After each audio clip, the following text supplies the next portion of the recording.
Security remains phenomenal and supreme to the survival and success of any government, as no cogent development can be achieved without top-notch security put in place. Kogi State has had its own share of security challenges, majorly in forms of kidnapping and armed robbery. And in curbing these insecurities, Governor Yahaya Bello, on assumption of office, studied the peculiar nature of the state's security challenges from a geographical, political, and social stance, and for the first time in history, unified all the security forces to form an alliance formidable enough to tackle the menace head-on. I was once attacked by armed robbers in my house when I was a civil servant, then in Kogi, and I was faced with a gun directly on my head, and I knew exactly what security means. Secondly, and the most horrifying one, was when my mother was kidnapped. I was kept in a cave for 93 days before we were able to secure her release. An 83-year-old woman. It was long before I became a governor. That should be 2014, I should think so. If you have never been confronted with insecurity, probably you wouldn't appreciate what it means to be secured. Therefore, as God propelled me into this position, I made it a point of duty to ensure that the security of lives and property. If I can face this challenge, I can imagine what other ordinary citizens are facing daily in Kogi State here, in terms of kidnapping, armed robbery, and all forms of criminality. And we know surely that in this office today, we are determined to make a very serious impact on the lives of ordinary citizens and the good people of Kogi State. And if the state is not safe and secure, there's no how we'll be able to achieve all our set goals and objectives. That's why I take it very, very serious, and these are the issues that inspired me. Kogi was gripped in a kind of fear. As of the time the Excellency Alaye Bello took up the matter of leadership in Kogi on 27th January 2015, people were living in fear as a result of terrorist activities in the northeast affected us in Kogi.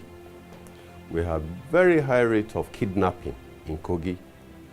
We have robbery incidences every day, as well as cultist activities, and we have communal classes and other social vices were prevalent in Kogi as of the time he took over.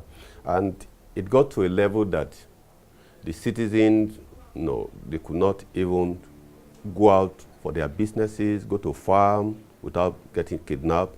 People could not travel across Kogi State again because of kidnap cases. And people started avoiding the routes of Kogi. And it is not possible to avoid Kogi. Kogi is too central to Nigeria, central to our activities, at least north-south travels. Within the country, you just have to pass through Kogi, because we have on record about 82% of people traveling between north and south have to pass through Kogi. We are connected to 9 states, including Abuja, making it 10. And at the same time, the other 27 states that we don't have direct borders with Kogi, they still have to empty into the state that have borders with Kogi in order to access Abuja, in order to access Lagos. So in order to access East. This was the situation we had, that the governor had to quickly sit down to see how to give confidence back to the people, to be able to have life back to the people, to be able to live and to have their businesses going. And for people not to avoid Kogi because of kidnap, and not to give us bad name as a kidnap state. When I came on board, I took stock of the security situation, observed the lapses, and we decided to tackle it head on. First, I called on all the security heads. We all sat together and we held an inner circle security meeting. And I was able to put them together. Before, every security agency on their own, they do whatever they like and there's no coordination. There's no proper direction. So I was able to put them together. We sat down, we reviewed the security situation. Remember that between January 1st and January 27th, 2016, that I was sworn in, there are recorded 28 cases of kidnapping, armed robbery, hired assassin, and the rest. So it was alarming. And at that time, kidnapping and armed robbery on the highway are synonymous to Kogi State. So it was unacceptable. So immediately I assumed office. I was able to bring these various agencies together. We evaluate and reviewed the situation. And we put heads together and were able to determine, the immediate action plan, or what we're supposed to do in the immediate, in the midterm, and in the long run, to ensure that we tackle the insecurity. So we brought out a plan, and we immediately started to embark on it. First of it was, like I said, bringing them together. Two, giving them logistic support. We were able to buy over 150 security vehicles, communication gadgets, and several other security gadgets that has really aided us. We have a robust relationship with our sister security agencies and the government of Kogi State. This healthy interagency cooperation has been very critical to the successes that we continue to work out. But one area I want to single out is the decision of the government of Kogi State to clear all the shrubs along the major corridors crisscrossing Kogi State. Kogi State shares boundary with 9 states and the FCT, making 10 states, we will say. And so that you cannot go to the Federal Capital Territory, Abuja, most of the time from the southwest, from south-south, southeast, and even north-central. You must pass through Kogi State. And in the recent past, we had a lot of reports on kidnap. But I think kidnap has crashed. Incidents of kidnap, the number has crashed. Very minimal now, if there is any. Osara used to be famous for kidnap, but I think a lot of Nigerians can now testify that Osara is quite calm. For a long time, we've not recorded any. I'm sure the last incident must have been end of April, 1st or 2nd day of May. We've not had any incidents. And we intend to maintain that status quo, that we don't have such incidents. Not just Osara, but all nook and crannies of Kogi State. And so I consider it very wise for the government to take it upon themselves to clear left and right side of the road almost 20 meters both ways. And that means if you drive across Kogi State, even at bends, you can see very far. And I think that's very important. And so where you have people hibernate and ambush traffic to stop them, kidnap, or rob them, that has reduced. And our patrols, our patrol teams are a lot safer because they can see very far. Not so easy to ambush them anymore. And that's a major contribution I think the state government has made to security. In addition to providing the Operation Total Freedom, the government purchased a lot of vehicles even before I came here. And the allowances are paid to those officers on Operation Total Freedom. Right from the inaugural speech, he made it very clear that he was going to sit with security agencies so that synergy could be adopted to tackle insecurity in Kogi, and that was what was done. What we did first was how and why are all these criminal cases in Kogi. We discovered that we drew back to 2011 election. Politicians give arms to our youths. They give them ammunition to protect them for their own selfish interests. We now discover that the northeast problem of that is terrorist activities, because of the hilly nature of Kogi, also affected the state, where the terrorist group find it easy to make their cells, to make their bombs, to make everything, to hide within the hilly side of Kogi. So that I'm talking specifically the central district. So because between January 2015 and June 2016 last year, we have 167 kidnap cases in Kogi. And terrorist activities in Kaba. In 2011, we had demolition of cells of terrorists. In the North Central, we have several places they were carrying out the activities. And in the same thing, part of the East, where the activities were going on. So what was done was to look at these very criminal cases and how it affects us, and what are the things we could do to quickly put them in order to allow investment in the state. So we put heads together, and there was a synergy for intelligence gathering. There was a renewed strength of intelligence, which is very vital in security management. The government ensured that it make the security agencies in Kogi to work in harmony, synergize, share intelligence, and carried out joint operations. The government did not stop in that light. We equally look at using our local people, that is vigilante group. And we are lucky, by 2012, the Kogi State House has already passed law on Kogi Vigilante Service. This was brought up, and as of today, the government is training not less than 3,000 vigilante group. And these people are deployed back to the communities to help the security agencies. As immediately we have the renewed synergy among the security services, and we now have the vigilante working together.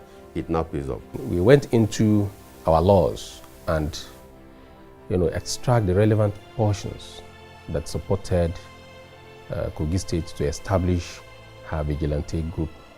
And at the same time, we went into sensitizing the people of Kogi State, to take security very seriously.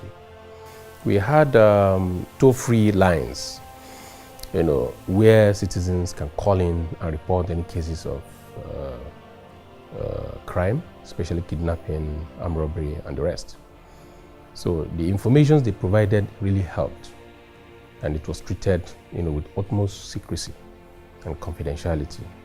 We went into clearing the major highways across the state, where kidnappers, armed robbers hide and jump on the road to waylay travelers. And then that yielded a whole lot of results. And of course, I cried to our president, and he listened to us very well. So he gave us a very great support by ensuring that the various heads of securities, like the Chief of Defense Staff, Chief of Army Staff, the Inspector General of Police, the Chief of Naval Staff, the Head of Civil Defense in Abuja, and the rest, were able to deploy special forces to Kogi State. And, we were able to stem the problem of insecurity in the state. Like I said, we clear the roads, so from a distance, you'll be able to, at least 20 meters off the shoulders, you'll be able to see clearly ahead of you, whatever is happening. And then the security agencies deploy themselves strategically along our highways and our urban cities. One of the causes of security issues like armed robbery and kidnapping is as a result of unemployed youth. And in tackling this problem, the government of Yahaya Bello has set up many measures to gainfully engage our teeming youth. Yeah, we immediately set up Office of the Job Creation and Youth Empowerment. A whole lot of our youth has been engaged. Aside sensitizing them. First, I don't believe that even unemployment is a license for you to take to criminality. because there are a whole lot you can do on your own. Why did you decide to go into criminality when you know that you can ordinarily go and learn something? Criminality is not an alternative to joblessness. But we have been able to engage our youths, sensitize them, a whole lot of training program ongoing, entrepreneurship skill acquisition ongoing, and a whole lot of them that have been trained are being empowered as we speak. So they are now seeing that, one, if you go into criminality, you'll be nabbed and you face the full wrath of the law. Providing alternative for skill acquisition, and training, was equally good, because you can't go into criminality and scot-free. So rather, you're forced to look for an alternative in a better way. And we have various farming and agricultural programs that we have kickstarted, and a whole lot of our youths are now into agriculture, and we'll continue to support them in order that they're not jobless. In our civil service so far, even though it was top heavy, we're trying to reverse the pyramid. A whole lot of our skilled and graduates have been employed in the civil service so far, especially in judiciary. Recruitment is ongoing in the medical sector. Kogi State Internal Revenue Service employed hundreds of our able-bodied men and women that are driving our revenue internally. And forestry as well. We employed hundreds of our youths as forestry guards. So then I told you earlier about the vigilantes. Instead of just being jobless, staying out there, doing nothing, singing praises of politicians when they come, rather we engage them, gainfully by sending them for training as vigilante. And right now they are doing very well. They are cooperating very well with other security forces, and we are having a whole lot of success. The interest of the governor himself on issues relating to security is also very encouraging, and maintaining that open door policy, calling security meetings quite regularly to discuss issues of security.